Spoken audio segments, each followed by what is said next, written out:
Khulna city কর্পোরেশনের নতুন প্রশাসক হিসেবে নিয়োগ পেয়েছেন খুলনা 2 আসনের সাবেক সংসদ সদস্য খুলনা মহানগর বিএনপির সাবেক সভাপতি নজরুল ইসলাম মঞ্জু। স্থানীয় সরকার মন্ত্রণালয়ের প্রজ্ঞাপন অনুযায়ী পরবর্তী নির্দেশ না দেওয়া পর্যন্ত তিনি পূর্ণকালীন প্রশাসক হিসেবে দায়িত্ব পালন করবেন। সরকারের এই সিদ্ধান্তের পর আবারও আলোচনার কেন্দ্রে উঠে এসেছেন দক্ষিণ অঞ্চলের পরিচিত এই রাজনৈতিক নেতা।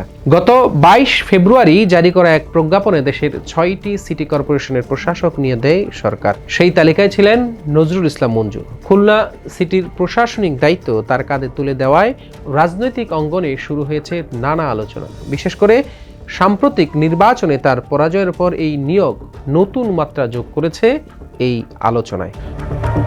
ত্রয়োদশ জাতীয় সংসদ নির্বাচনে ধানের শীষের প্রতীক নিয়ে খুলনা 2 আসন থেকে প্রতিদ্বন্দ্বিতা করেন নজরুল ইসলাম মঞ্জু। তবে প্রায় 5,000 ভোটের ব্যবধানে জামাতের প্রার্থী জাহাঙ্গীর হোসেন হেলালের কাছে পরাজিত হন তিনি। দলীয় কোন্দল ও বিভক্তির প্রভাব ছিল বলেই মনে করেন অনেকেই, যদিও পরাজয়ের পর প্রকাশ্যে কোনো অভিযোগ করেননি মঞ্জু। রাজনৈতিক জীবনে নজরুল ইসলাম মঞ্জুর যাত্রা শুরু 1979 সালে ছাত্রদলের কর্মী হিসেবে। এরপর ধাপে ধাপে উঠে আসে নগর রাজনীতির শীর্ষ পর্যায়ে। 1987 সালে খুলনা মহানগর বিএনপির যুগ্ম আহ্বায়ক, 1992 সালে সাধারণ সম্পাদক নির্বাচিত হয়ে টানা 17 বছর দায়িত্ব পালন করেন।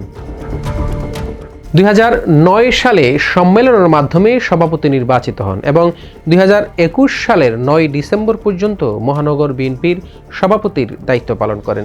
তবে 2021 সালের ডিসেম্বরে তার রাজনৈতিক জীবনে বড় ধরনের ধাক্কা আসে।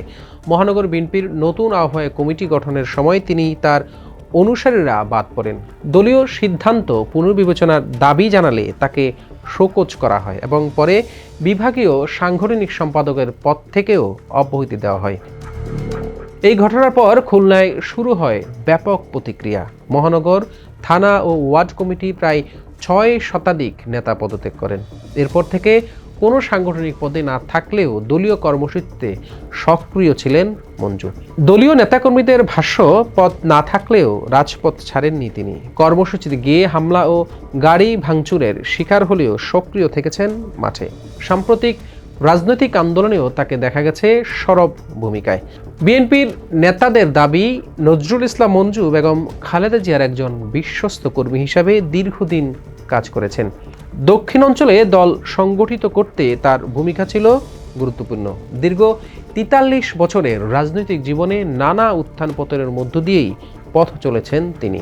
এখন প্রশ্ন, রাজনৈতিক টানাপোড়েন পেরিয়ে প্রশাসনিক দায়িত্বে এসে কেমন ভূমিকা রাখবে নজরুল ইসলাম মঞ্জু?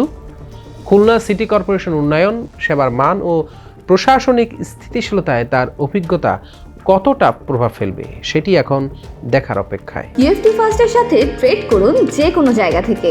ক্যাম্পাসে ক্লাসের ফাঁকে, ঢাকার জ্যামে বসে কিংবা ঘরে বসে, ট্রেডিং এখন হাতের মুঠোয়। তাই ট্রেড করুন যখন খুশি, যেখানে খুশি।